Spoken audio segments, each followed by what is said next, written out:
No.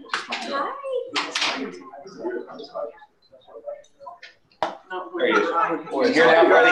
It works for me. Get George up there. Stephen, can you hear? Yeah, can you hear me? Yes. Perfect. And we wait for George. I think he's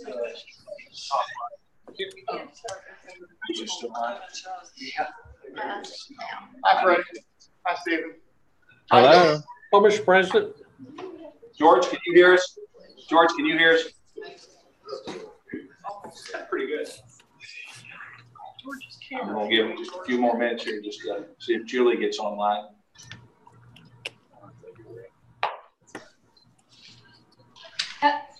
Wow.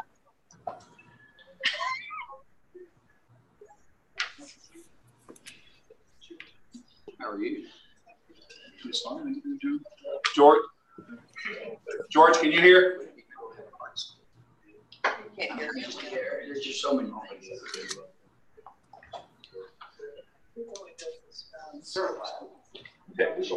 Okay. All right. George, can you hear us? We're just now getting this. George, can you hear? He's muted. He's muted. You're muted, George.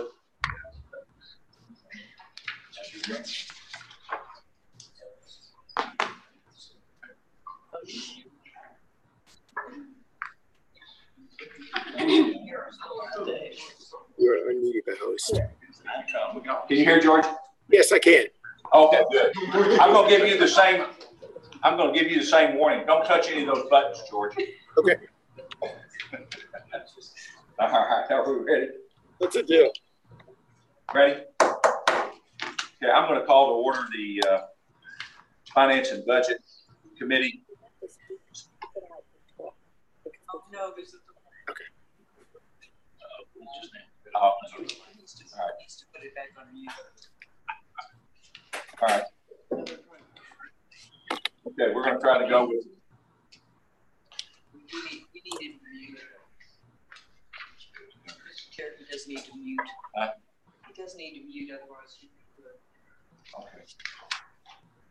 George, you're going to need to mute until you want to say something. So okay. It's not an echo.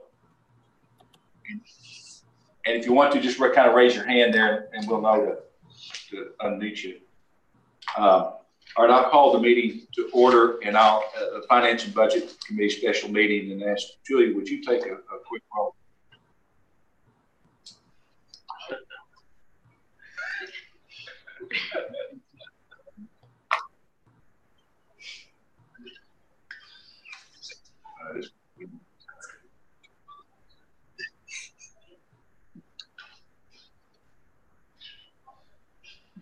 Regent Higdon.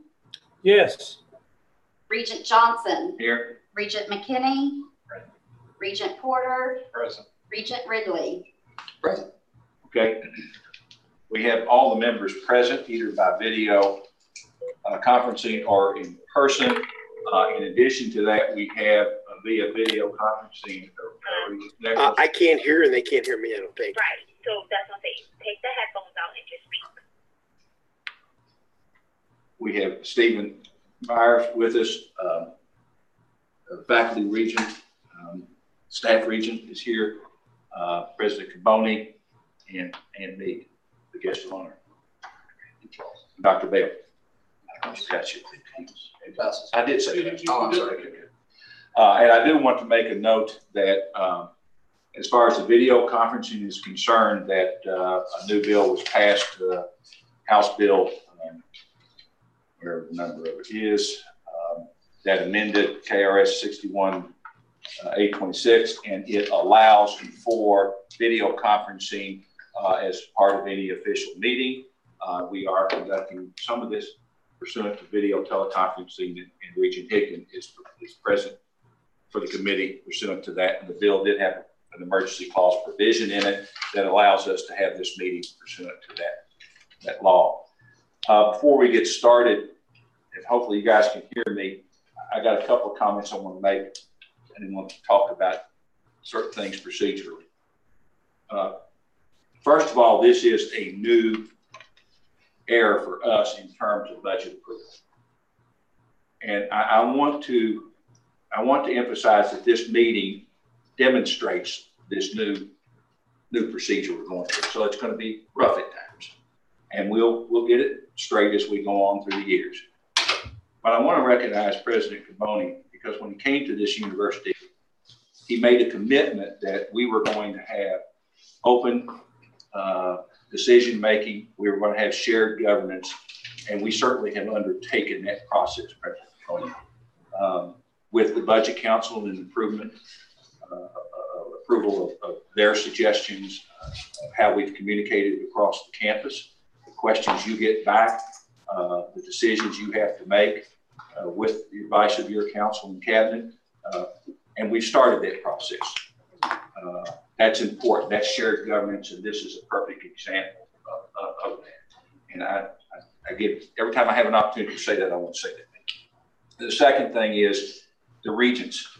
I've never seen a board get more engaged in talking about things that are important, be it enrollment or retention, and certainly budget. Now, we may not agree on everything that we're going to discuss, but we're discussing it. And that's important. And everybody is taking the time on the regents to gather information, to become as informed as they possibly can.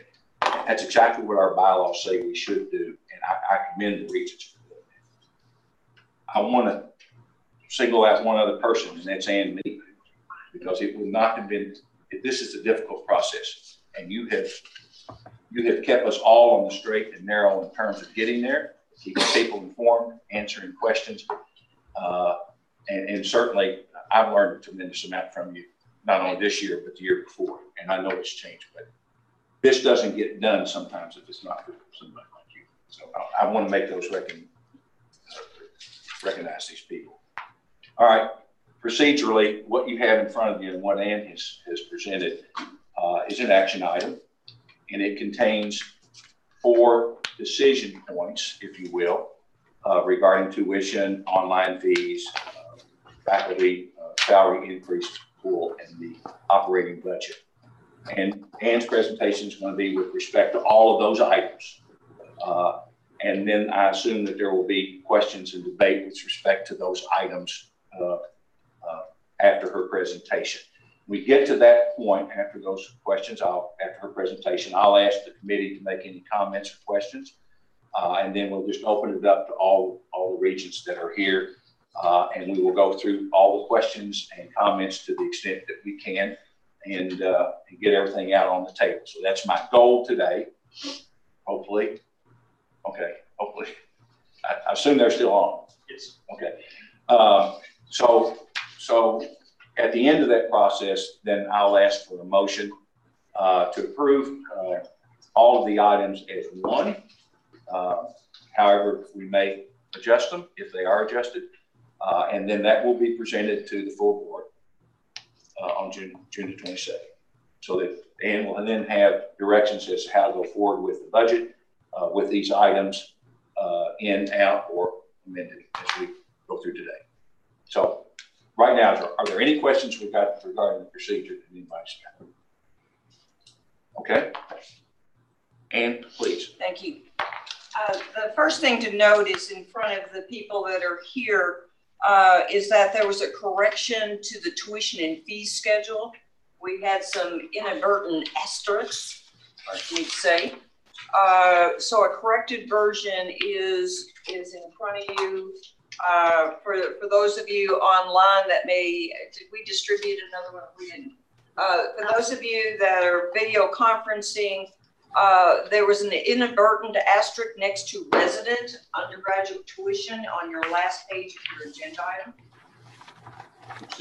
Page 6, and an extra asterisk on professional MBA. So when the vote is taken, we need to note that the corrected version was distributed without those asterisks. But the numbers did not change. No, the numbers didn't change. The numbers were all the same. It just has to do with the footnote about who does and does not pay the mandatory student fee. We'll come back to this first slide that just gives you the 4 components of today's recommendations. I want to just take a couple of minutes to give you a little historical perspective on just a couple of items, and then we'll get to the agenda item. The first one is the percentage change in tuition and mandatory student fees over 20 years. Now, you might say that's not terribly relevant given that this coming freshman class wasn't born. However, I do think it's important to look at the more recent years and this board's emphasis on trying to keep our tuition rates affordable while balancing some incredibly difficult financial challenges. During this 20-year period, we had 16 years of either a state reduction or a reduction to our base budget necessary to have cuts across the campus to balance fixed costs and strategic priorities, 16 out of 20 years. So we are definitely looking for better times ahead. But it's worth noting that in many of these years where we had tuition increases in the 3%, 4%, and 5% range, we were not passing on large increases to students. We are finding ways to solve these problems ourselves. And that's what you're seeing when we bring you in June, the fiscal year 19 budget, where we're recommending that we cover our fixed cost increases by base reallocations, budget cuts, and proposing as the discussion occurred after our last meeting, now you'll see that what we're presenting is the 4% increase in resident undergraduate tuition. So that gives you a little bit of an idea of where we have been. The second historical slide relates to where have we been in salary increases. Since 2008, that's the last time that this campus has had a significant salary increase. And I'll probably tell you that in 2008, people probably didn't call 4% significant. But it is in the context of where we've been for the last 10 or so years. Our inability to provide merit pools and cost of living adjustments and recognize that other costs for employees have increased while we have not been able to increase our compensation. So obviously the 4% performance pool will be well received on this campus. Only 2 years out of those years, though, did we not have any sort of increase at all. So that again speaks very positive that we have tried to do the best we can to recognize that compensation for our employees is important.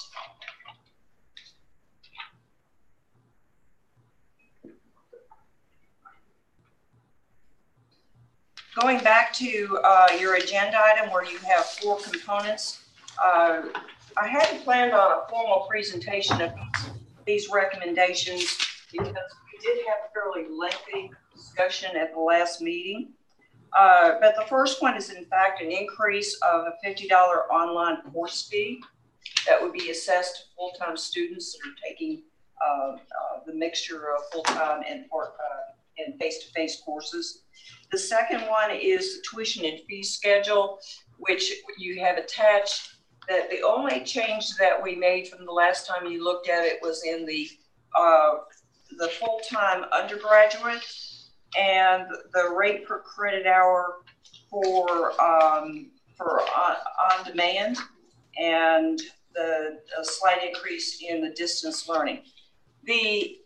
While we discussed a 4% increase, there are several rates that didn't move to 4%.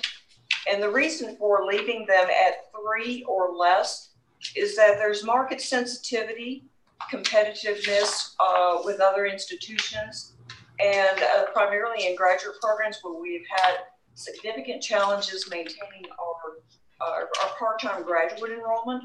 So some of these rates did not go up to the 4%, but the most significant revenue generator is in fact off the resident undergraduate rate itself. The third recommendation is a 4% full-time employee salary increase pool. What you saw on that slide for salary increases is two components. One is a recommendation that there be a 4% pool allocated, and the second is about $500,000 that would be available to fund a salary and associated benefits for a market equity and perhaps a counter offer pool. We haven't had time to develop what type of procedures and how this would be applied yet, but that would be developed over the course of the summer to determine how best to allocate those funds. When I first worked through the numbers that the budget office gave me, it was going to be a 4.3% increase, and the decision we made is probably it made more sense to stay at 4%, and then use these funds, the $474,000, very targeted to meet some glaring market needs, as I had described. The last item is approve the FY19 budget balancing plan. We didn't really get to that item at our last meeting. What's important on the budget balancing item is to understand that we have almost $19 million in budget reductions that we've identified that will be implemented July 1. It will be necessary to continue capturing vacant positions, depending on where they occur, whether they're necessary for increased student demand for sections. They'll be carefully evaluated when a position becomes vacant, but it will be necessary to capture approximately $5 million in vacant positions to balance this budget. And the last item of the budget balancing is to use approximately $3 million in carry forward funds to ensure that this budget will be finished in the black by June 30th. It's labeled as budget model step down. As we implement a new budget model in the next following fiscal year 20, we do not want to have a dependence on one-time money to fund base operations. So that means that we're going to identify through the budget model and other strategies how we capture $3 million moving forward in the next year. So the budget balancing strategy is approximately $27 million. I'd like to turn it back to the committee to see what your specific questions are, please. Okay, before we go to there, President Camoni, would you like to make any comments, sir? So first, thank you for the comment about transparency. This is a different process that we're using this year, and intentionally gives us the opportunity to have a fulsome discussion, which I think is appropriate. It'll get us to a better decision. The other is we've made, particularly on the budget balancing plan, which is where I want to mention, we've had a challenging year that we've just finished, but we also have continuing work to do. And the decision that was made to continue the hiring slowdown prevented us from having to do deeper personnel reductions in the current fiscal year. And so that means we have some more work to go through in terms of how do we shift not just fiscal capital, but human capital at the institution. So as you have those conversations, we'd like for you to be mindful of that. Here's the last comment that I will make. It's that as we talk about the increase of revenue from a tuition shift, we have to be mindful of, number one, the value that we provide to our students, but also balancing that with affordability. And my hope is that as we continue conversations, not just this year, but into the future, we have to take both of those into account. It is not just about revenue and balancing the budget. It's also about market demand and making sure we remain accessible and affordable. And I will say we've had a consultant on campus with us yesterday and today, beginning the process of looking at tuition elasticity, discount rate, and the way in which we ensure we remain affordable. And so this work continues. This is not the end of a conversation. as a community, it's really the beginning of a conversation. But I'm pleased that we're engaging. And I'll follow your lead in with questions and start with just one and then let the committee and then open it up to everybody. You made a comment, the recommendations that you put in here, recommendations that are in here, call for 4% increase in tuition. Then you said that in certain areas, we will not be doing that 4%. Is it a fair statement to say that as we look at that, we combine that our overall increase would be less than 4%, even if we approve the 4%? I'm looking at a combined rate increase. Would you fair to say that? I'm not certain, given that our primary emphasis is undergraduate students. So chances are that it will still come in close to 4%. Close to 4. Okay. Freddie, you have a question? I'll go to you since. Nothing at this point, Gil. Okay. David? Jason? John? I do. Ann, in your presentation on the screen, you mentioned, or you showed, there was a slide that talked about the percentage change in tuition and fees. And I'm shocked that in 2003, 2004, there was a 23.4% increase. Even if you equate time value of dollars, that still was a significant amount in comparison to what was going on the year before. So is there any specific, I mean, the next year was followed, or the next couple of years was followed at 17.5. Could you shed a little light on, educate us a little bit? Certainly, those were two extraordinary years, and they were the only time I can remember mid-year tuition increases. And the board approved mid-year tuition increases for two purposes. One was called the Academic Quality Initiative, Phase 1 and Phase 2, where we identified a pool of money that went to the provost and allocated just for initiatives related to academics and perhaps some information technology support. The second component of the mid-year increases kicked in were related to a campus rebuilding program.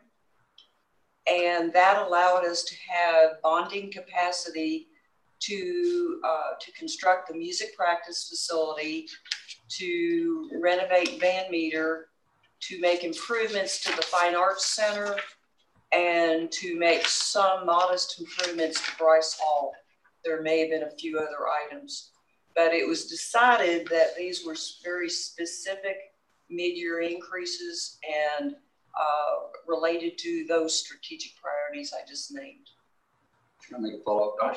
Absolutely. In your recollection, and thank you for your history of that, but in your recollection, how was that perceived in the following year on, and again, this is just your perception, on the recruitment and retention of students, the specific things that we have to be concerned with? Was the value added? Did it overweigh that? Did we see a great reduction? You know, because that's a pretty significant spike from a marketing standpoint. So would you address that, or just you don't know? Well, as long as you don't hold me to any numbers, and it can be held to perceptions only. The 2008, the budget 2008, fall 2007 is when we started seeing some enrollment decline. So that's a benchmark for me. I really don't recall any variable related to enrollment concerns. That's why, as the president mentions, price elasticity.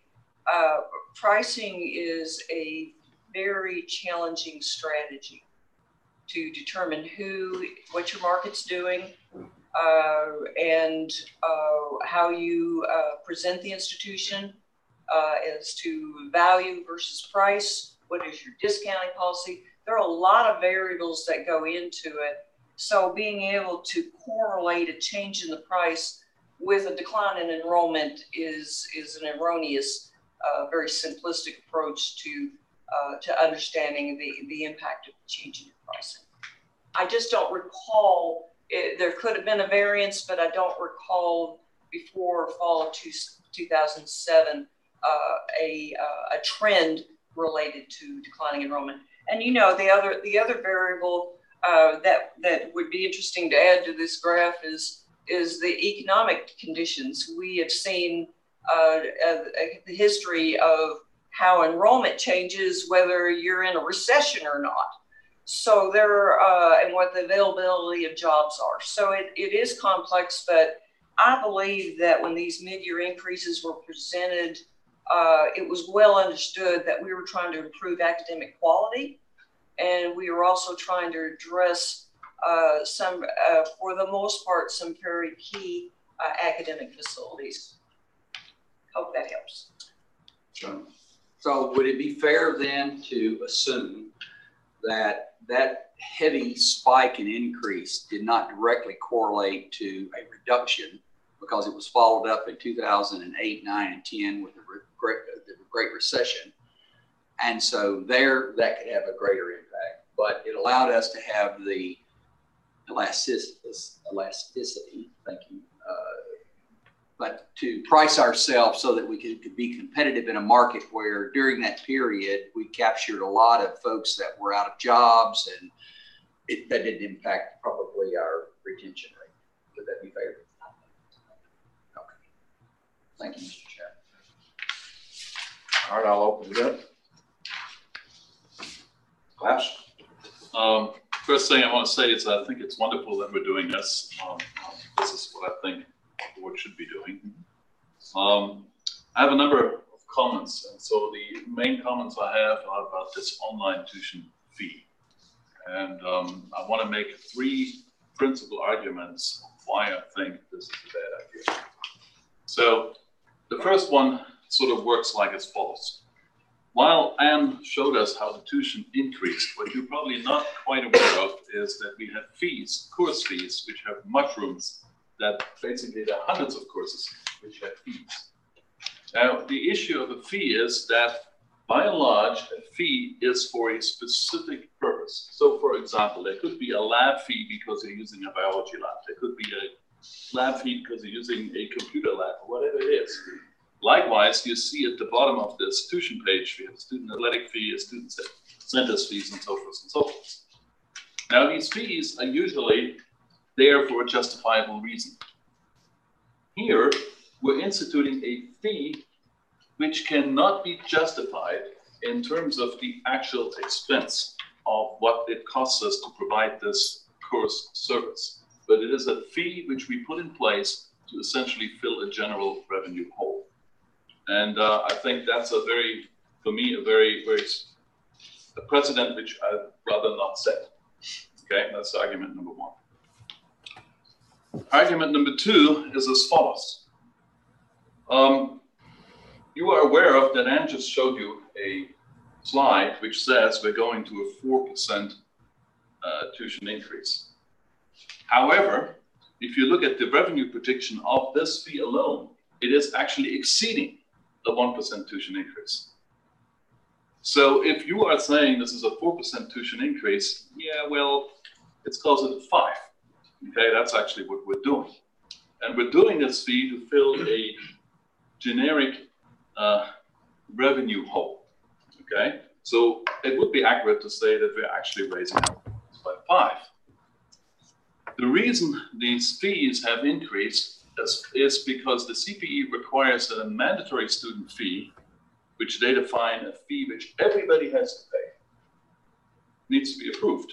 But since this is a fee which not everybody has to pay, only those who take those courses, it doesn't need CPE approval. Okay, and so we're really asking for a 5% increase, which in my opinion violates the directive given to us by the CPE. Now, my third argument. Can I ask you a question, just so I'm clear about this? But you're saying that increase is 5%, not 4%. You're adding in the fee. Correct. Okay, which we're permitted to do. I know we're permitted. I just made that clear. I just want to make sure. Yeah. Go ahead. My last argument is the comparing with other Kentucky institutions. And there we have to be very clear on that we don't mix apples and oranges. So U of L and Eastern have a different strategy. I'll address that in just a second. The strategy which we are following is that the people who sign up for an online course pay an additional fee. Okay? That is a strategy which all other Kentucky universities follow except those two. And there, our fee is already at $300 for a 3-credit-hour course, way higher than anybody else's. Okay? It's probably higher by at least a third. Now, if we go to $450, I mean, we're going to be really, really way ahead of the rest. And I think that's, to me, it's problematic. Now, if we are going to go to U of L and Eastern, what do they do? Well, they charge separately per credit hour for these courses. And this, whether this is cheaper or not cheaper, depends on what kind of enrollment pattern a student follows. So for example, if I sign up for 6 hours of face-to-face classes and I pay the per credit hour rate, and then I sign up for 6 hours of online classes and pay there the per credit hour rate, then that's a completely different strategy than what we do, where we pay full-time tuition and then we pay that fee on top of it. So my conclusion is that if I sign up for 12 hours, 6 and 6, their prices are cheaper than ours. But if I would go to 12 online classes and then sign 12, if I be a full-time student and then on top of this take online classes, then they're going to be more expensive. So the argument whether they're more expensive or cheaper than us depends on what kind of student you're looking at. Okay. However, the important point is for those universities which follow our strategy of assessing this fee, we are way out of line in terms of the pricing structure. Do you want to address any of those? Yeah. No, I think his comments are documented. Right. It's a valid point that if you take 3 hours versus 6 hours, and depending on the mix of your courses online or not, the only editorial comment might be that we have raised our online fee in the past.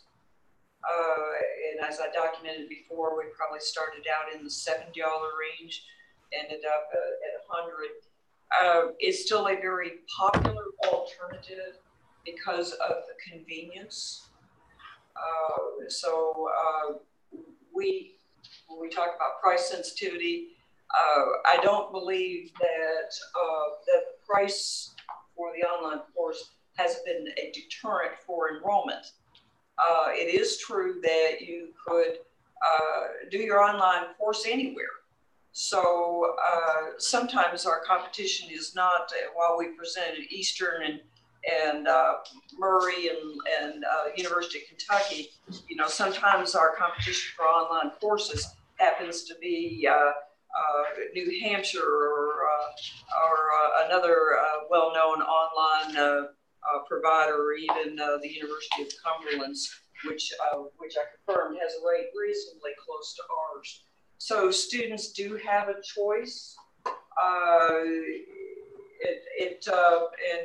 And you're correct that there's not a direct correlation to an expense that would be supported by that fee. However, after identifying 19 million in reductions and another 9 million of balancing, this fee that would be assessed to approximately 1/3 of our full-time undergraduate students doesn't seem to be an excessive component of an entire budget recommendation. How does the quality of our online program stack up against the other? I'd ask Dr. Lavis. He was asking about the quality of our programs. We've received national awards, haven't we? We do. We typically rank right now. We're at, I believe, number 13 in U.S. News and World Report rankings for online undergrad programs. We've all, in the past few years, we've been in the top 10. We work very hard on the quality of our online programs. We have a team of instructional designers and instructional technology technology staff that work with our faculty. We work with Quality Matters, which is a nationally recognized peer review system. So we spend a lot of time on ensuring the quality of our online programs. So we're competitively higher than the other in-state that we're talking about. Is that correct? If you look at them, I mean, the quality. In terms of quality, I would say that we certainly rank very well across the country with our undergrad programs, yes. Dr. Lavis, didn't we end up either in first or second place in the number of credit hours taught online? In Kentucky? In Kentucky, we have been the leader. Now, Eastern Kentucky University is catching up with us. They may have passed us this last year, but we have typically ranked the largest of the public's online providers, yes. I'm going to go to the video. George, do you have anything you'd like to say, or questions or comments? You have to unmute there, I think. Guess he's waiting for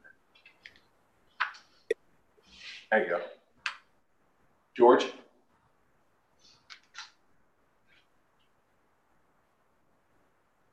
Can you hear me? George, can you hear me?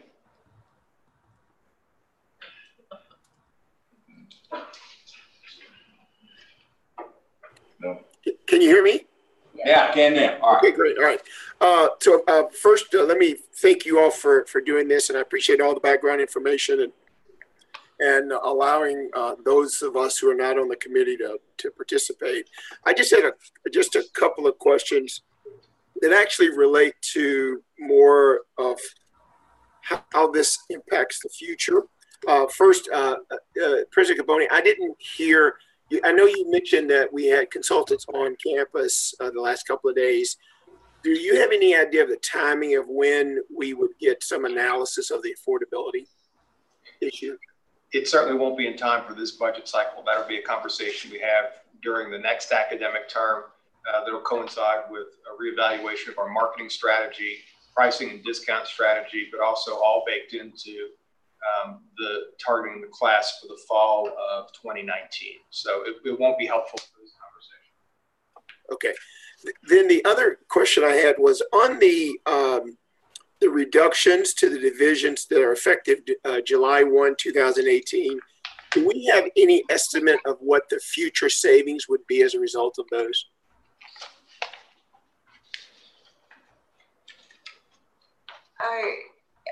Mr. Nichols, I'm not sure I understand your question. That's a recurring amount moving forward July 1. We've identified that on a permanent basis. So that would, I guess what I'm looking at is that if I'm a division today and my division's no longer there, then some of the support that I receive from the university is not required any longer. And I know that what like your services from a budgeting standpoint, I may not need that service because I don't exist anymore. So I was trying to figure out, is there some future expectation of some savings as a result of we are not providing all of the support structure.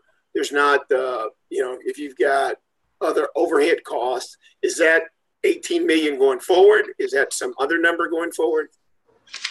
Does that make sense? Well, right now it's approximately 19 million, and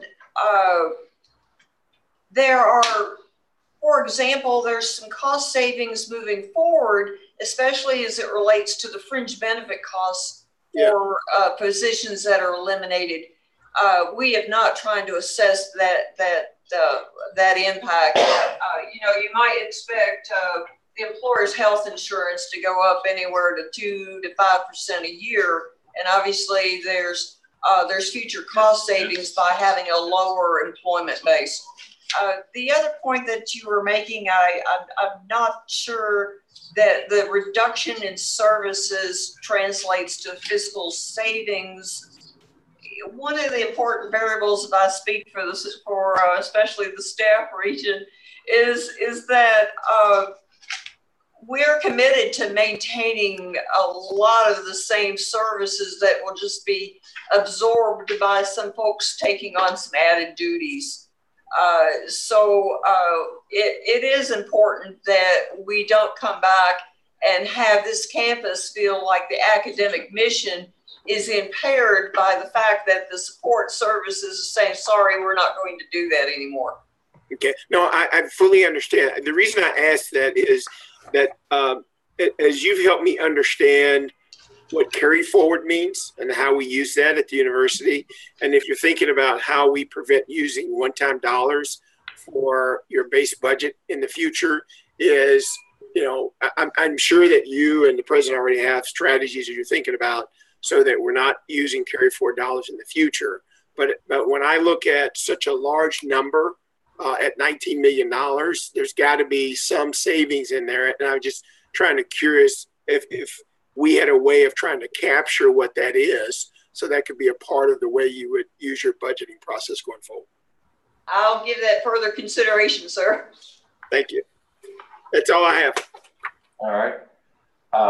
I'm sorry, President. And this is also in response to Regent Nichols. One of the other things is we put this in the context of a new budget model and moving away from the practice of using one-time dollars for permanent expenses.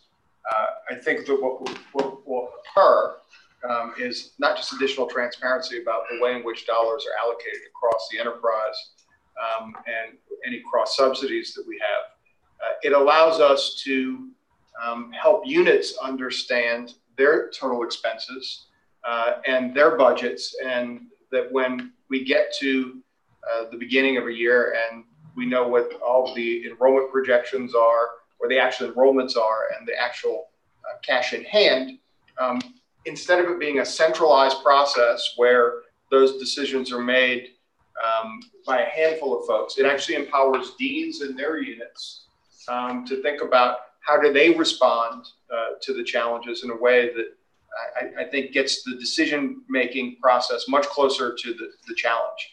It also means that dollars flow in response to success and also in response to failure. That creates a more nimble and a shifting environment that sometimes is hard to find in higher education, which becomes ossified in terms of the budget process. So I just wanted to add that in. I appreciate it. Let me add one other thing. On Klaus's comment, is there, will you all be looking at Louisville and Eastern to see if, because when I read what he was saying and then was listening to him, I took it as that where potentially could be a greater cost, it may be more at the discretion or maybe there's some control that the student has in terms of making that decision. So I'm just wondering, would we be looking at as a possible option for the future? I think it's important to put into the conversation. Beth and I have talked about pricing and other pricing opportunities going forward and thinking creatively and aggressively about how we do that in lots of different ways. In addition to looking at ourselves, the important part about the work that we're undertaking is also looking at competition.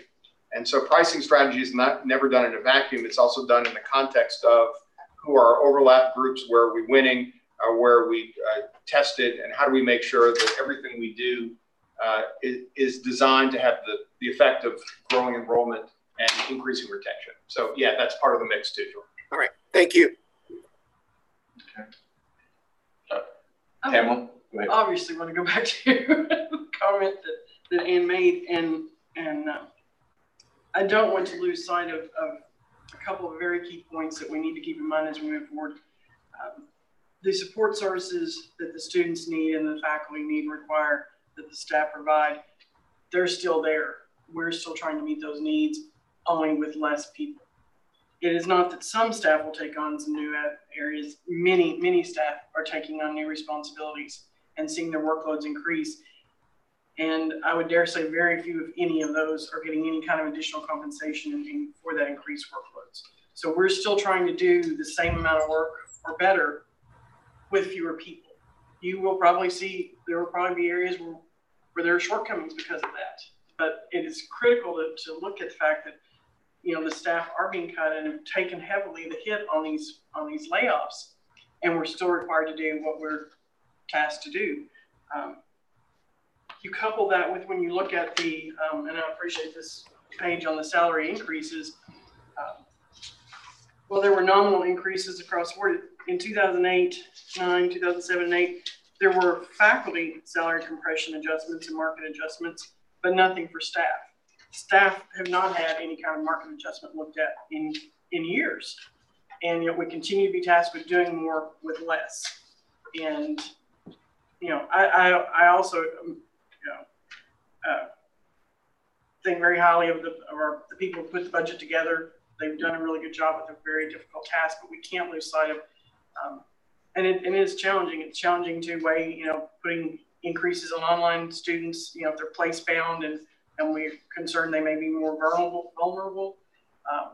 But the reality is, though, that, you know, at the end of the day, again, the staff are still here trying to do these things, still donating to the university, still caring about the university. But it's, you know, we cannot keep doing it. And I applaud the president for actually putting that in. And I noticed that it doesn't say market equity and counter offers for faculty. I hope that does include staff as well in that. You're absolutely correct. That it is, we're going to take an overall look at our compensation structure, salary bands, and at least having a path forward for how it is we might move toward both market competitiveness, but also making sure that we deal with compression issues and some of the other challenges in the staff side and on the faculty side, because it exists in both. And so I thank you for that. And, you know, I know the staff appreciate that. And going back to what Regent John said, well, the fact that we're having these conversations, the fact that we're having this meeting is exciting, because we're actually having a say in these things and being able to look at it in more depth than we've ever had before. So thank you for that. I'll turn to Stephen up there for any comments you may have. I know you haven't been sworn in yet, but. Yeah, hello everyone. So I only had a couple questions. So the first one is some of the online courses are required for completion of degree for certain degrees online. So like, what have they talked about, or what have we done to maybe like steer away from like the fees that are required for online courses that you have to do? Stephen, this is David Lee. I can probably respond to that best. We have looked at the possibility of perhaps waiving the fee for folks who are in a required course status. Practically, that's not working out. We just really can't do that.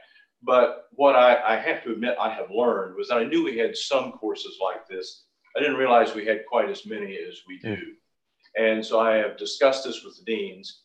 And in fact, I'm sending today, as soon as I'm done wordsmithing it, a memo to the deans asking them to work with departments and programs that are basically face-to-face programs, but have required courses that are only available online. I'm not sure that's a position we want to be in going forward. So I realize this won't fix things for the fall, but in terms of down the road, this is a problem that has been better defined for us through these conversations, and we're in the process of addressing it. Okay, thank you. And what is the percentage of students who take online courses? What percentage are taking required courses rather than people who choose to take online? Do we know? I think roughly the number of students in 17-18 who enrolled in required online courses was about 1,600 students. Gotcha. So that's quite a bit. All right. And that's the only question I had. I'm just, a comment that I had is the $50 increase per credit hour is quite dramatic, especially looking back at the previous years. So starting in 2013, and we started at $71 per credit hour. And then we had that 3 consecutive years of increasing up to $100 per credit hour. I don't really think that you could look at hold on, I'm trying to find where it says it in here.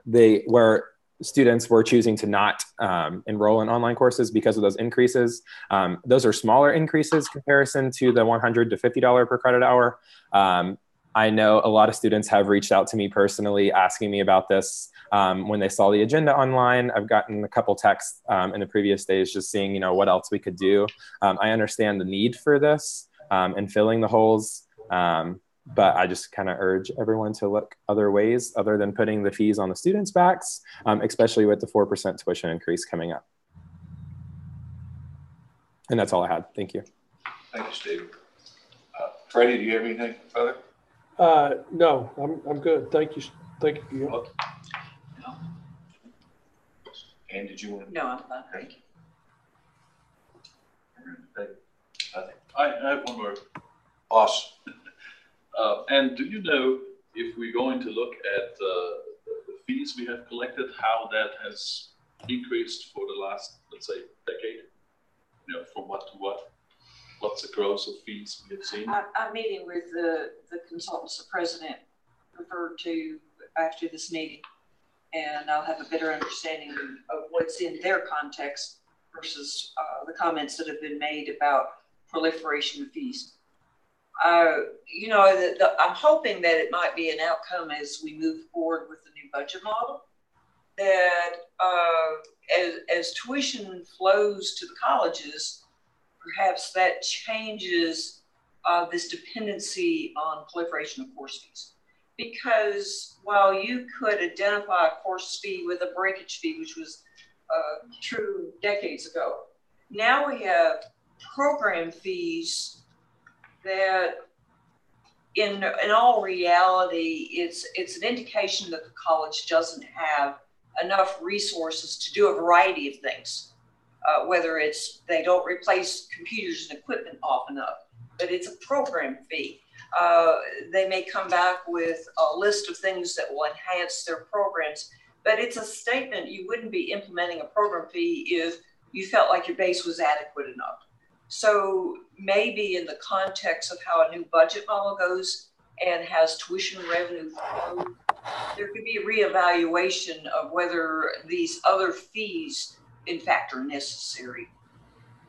And you know, I believe the provost looked at a list of various and sundry fees the student can be paying, and you were a little bit surprised by the list.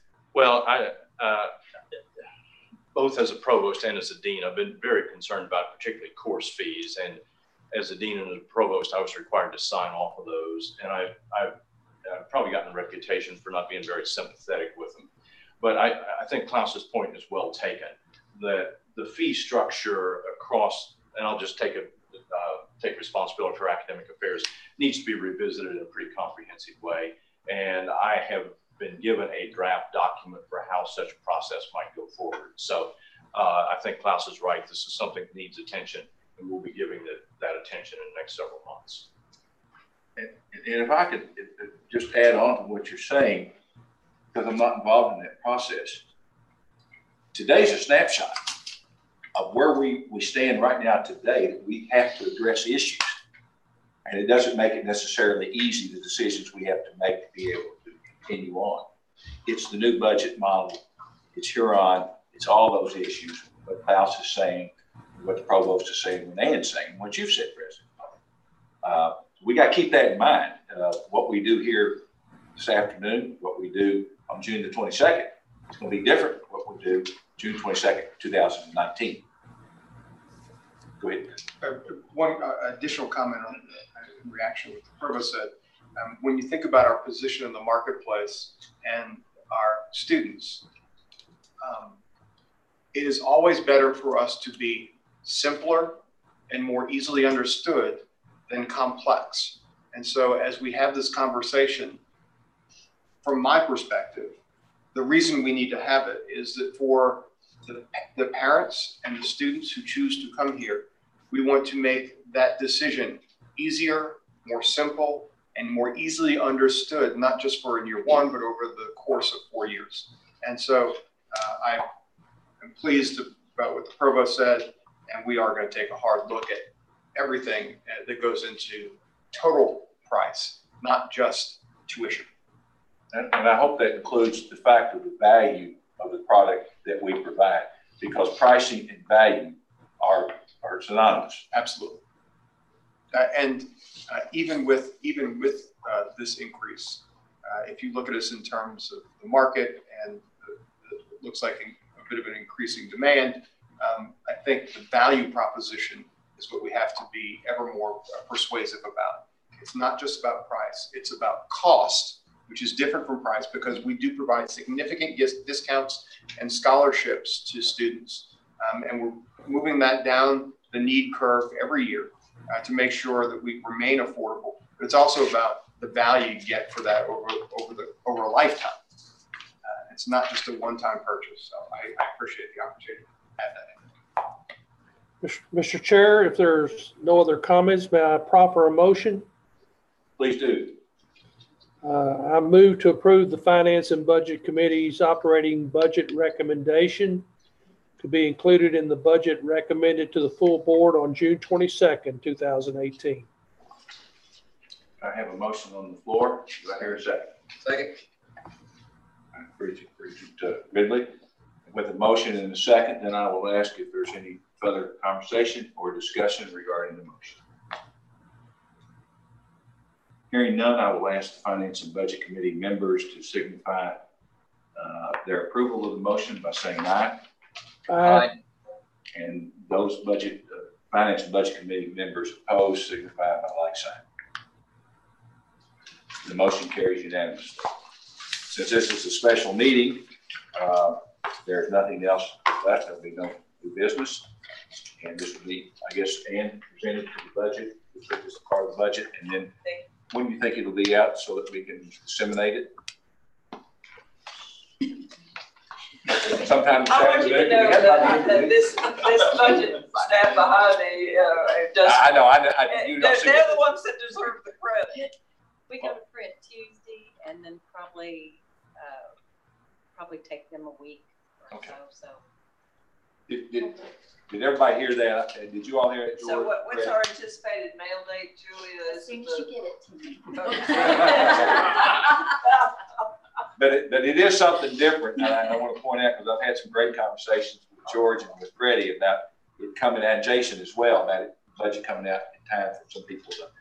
We'll expedite it in every possible manner. So, and those are the staff members who are expediting that, making sure. I love to use I take it down here. We will expedite it, we promise. All right, so I wanted to bring that out. Of course, there will be probably some more conversation at that time.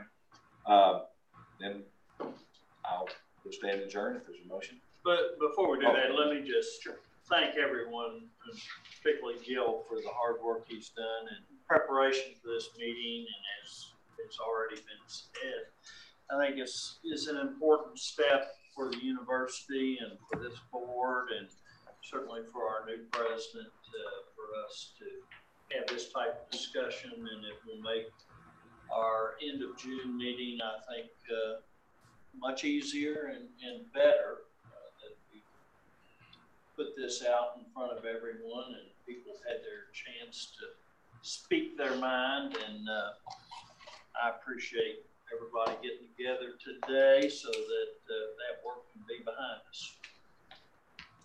All right, with that, motion. Second. We stand adjourned. Okay. We do have lunch available for anyone that would like to eat. I understand. No.